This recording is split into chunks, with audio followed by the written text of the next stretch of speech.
Ngayong araw mga guys, nandito nga po pala kami sa Aambon Resort, Santa Maria, Laguna para i-celebrate ang birthday ni Ogie Kakay at syempre para matikman na din ang luto ni Ninong Ray Merke. No? Kaya pinatikim na nga niya dito sa isa namin tropa yung kanyang niluto na dinakdakan na yun. Tikman mo na pare, masarap yan. Uy, daliri ko yun pare, walang diyan ka naman. Sabi ko tikman mo yung dinakdakan, hindi yung daliri ko. Kaya tara mga pare, samahan niyo muna kami dito sa aming trip. Let's go!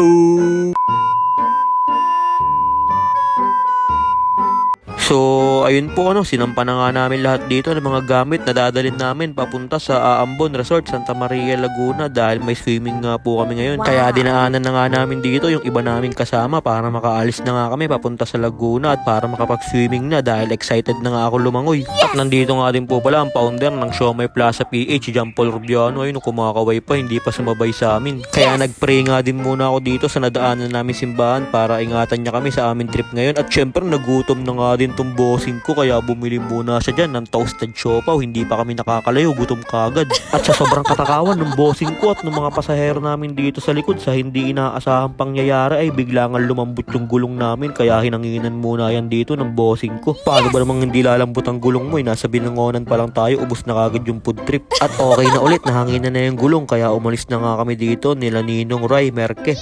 At maya maya lang nandito na nga din kami sa Aambon Resort sa Santa Maria, Laguna at medyo maliit nga lang yung daan niya mga guys, saktuhan lang yung isang sasakyan pag may nakasalubong salpukan na. At shoutout dito kay Ate Riley, ayun nagpispa si Ate Riley. At sa wakas mga guys, nakarating na nga din kami dito sa Aambon Resort. Ayun na, bumaba na yung mga pasahero natin dyan na mga cute. Shoutout sa inyong lahat dyan. At shoutout nga din dito sa tropa ko, galing pa yan ng Cavite, umuwi pa dito sa Binangonan para sumama lang sa atin dito sa swimming sa Santa Maria, Laguna. Shoutout sa'yo tropa, manghuli na ulit tayo ng manok sa kapitbahay para meron tayong pantinola. Kaya naglatag na nga din kami dito ng mga lamesa at ng mga tent na gagamitin namin dito. Syempre kailangan namin ng tent dito dahil Aambon Resort to, imposibleng hindi umambon dito mga guys, baka nga bumagyo pa dito. Kaya umakyat muna ako sa taas dahil mukhang maganda nga yung view dito. Ayun, tignan nyo kung gaano kaganda yung view at kumakaway pa nga dito yung ating birthday girl. Ayun si Ate Kakay, mamaya ubusin ko handa mo. At kumaway na naman nga dyan ang ating birthday girl dahil panay ang kaway niya. Tara guys, kantahan na natin siya ng happy birthday. Happy birthday to you.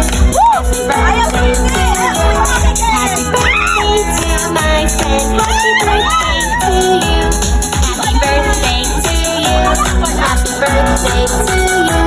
Happy birthday to my friend. Happy birthday to you.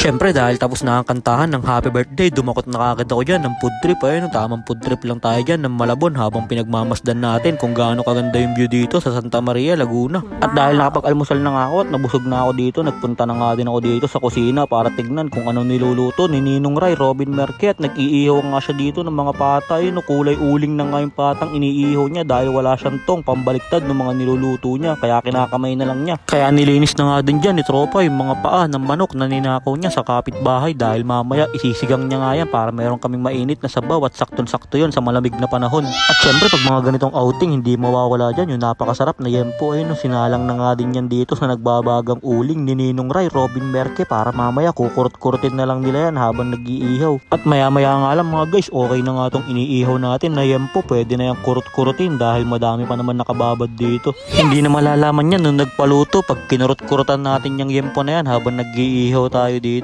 At shoutout na nga din po pala dito kay Kuya Jimpoy Nadal, taga dito nga lang din po pala siya sa Santa Maria, Laguna. Kaya siya muna ang tour guide namin for today's video dahil nandito kami sa home court niya. At maya maya nga lang mga guys, kumukulo na nga din dito yung sinigang na paa ng manok na ninakaw ni tropa sa may kapitbahay. Naawa daw siya dun sa manok na giniginaw kaya pinutulan niya ng paa at sinigang na niya. Kaya pinatikim na nga din dyan ni tropa kay Yaki Boy yung sinigang na paa na niluluto niya. At grabe naman to si tropa, talagang napakalaki naman ng sandok na pinapatikim mo kay Yaki Boy. piyestahan yung sandok na yan. Hindi na tuloy malaman ni Yaki Boy kung paano niya hihigupin yung sabaw na yun. Nahihiya-hiya pa siya, kaya ang ending natapon lang yung sabaw, hindi niya din natikman. At okay na nga din po pala yung dinakdakan na niluluto ni Ninong Ray, Robin Merke. Suka na lang ang kulang niyan sa kasibuyas, pwede na yung kainin, kaya tikiman time na.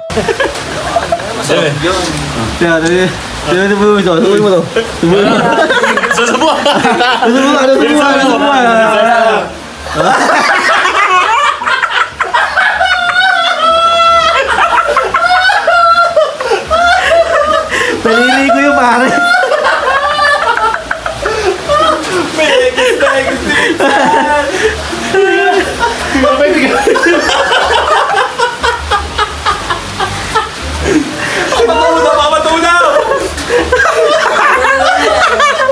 Mamatol mo na. Susubuin yan.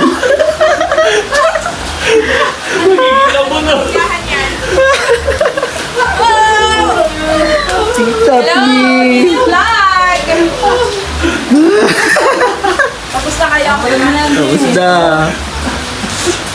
At pagbalik ko nga dito sa swimming pool, grabe yung hamog, talagang bambaba na, sobrang lamig nito. At grabe naman si Idol, may kasamang jowa, sana all. Talagang hindi ramdam ni Idol ang lamig dahil may kasama siyang jowa na magpapainit ng araw niya. Abang ako, ito wala, mag-isa lang nilalamig, ayun, paahon-ahon, lubog, sabay ahon na naman. Kaya pag nilamig ako dito, wala akong kayakap, yayakap na lang ako sa may kubo. Kaya tumakbo-takbo na lang ako dito para maibsan yung lamig na nararamdaman ko, at nang scanning na lang ako dito ng mga bata dahil wala akong kasamang jowa. Talagang malamig dito sa Ambon Resort dahil tanghaling tapat, pero banlakas pa din ng ambon. Kailan kaya kami pupunta dito nang hindi umaambon? Pero mukhang malabo na yun dahil kaya nga Ambon Resort yung pangalan nito dahil laging umaambon dito. Hindi pwedeng matapos ang araw dito nang hindi umaambon. Kaya tamang picture lang muna dyan ng ating birthday girl na si Ate Kakay. Ayun, thank you Ate Kakay sa pa-swimming dito. Solid yung mga food trip, talagang nabusog ako, bansakit ng tiyan ko. At syempre shout out na din sa mga girls na kasama natin dito. Ayun, iisa-isahin natin sila lahat dyan para makita ng jowa ko. Baka isipin ng chicks pa ako dito sa swimming. Ayan na lahat ng babae na kasama namin, wala na nakatago dyan. Never treat me like a friend. One hundred little piece of day. I've been crawling on my knees and ass back again. Cause you have to ride the lane till the end. Lamig tropa. Sabi tayo. Oh, lady, Wami. I couldn't break down. Smile at me and never made you sound. And I guess she understood. Either way, just a silence. Nahanap pa. Tell me everything I said. Tamang masid eh. When the world's apart. Kaya pagkatapos ng inuman, nagsayawan na dito yung dalawa kong tropa na si Tope Oliva saka si John Paul Rubiano. Grabe naman yung mga dance move nitong dalawa na to, talagang pwede isa lang sa Adonis Gay Bar. At dahil wala nga akong kasama dito sa swimming, kaya tamang palakad-lakad lang muna tayo dito habang hinahanap natin kung nasan na ba yung sarili natin. At nilalabanan ko din dyan yung ginaw dahil masyadong malamig, hindi naman pwedeng yakapin ko na lang yung kubo. Minsan okay lang din pala mapag-isa, lalo na kapag wala kang kasama. Kaya yun lang mga guys, maraming salamat nga po pala sa walang sawang pagsuporta at sa palaging panonood. I-follow nyo na si Ninin Vlogs para sa mga susunod pang vlogs. Mag-ingat din po kayo palagi. Bye bye! Yo!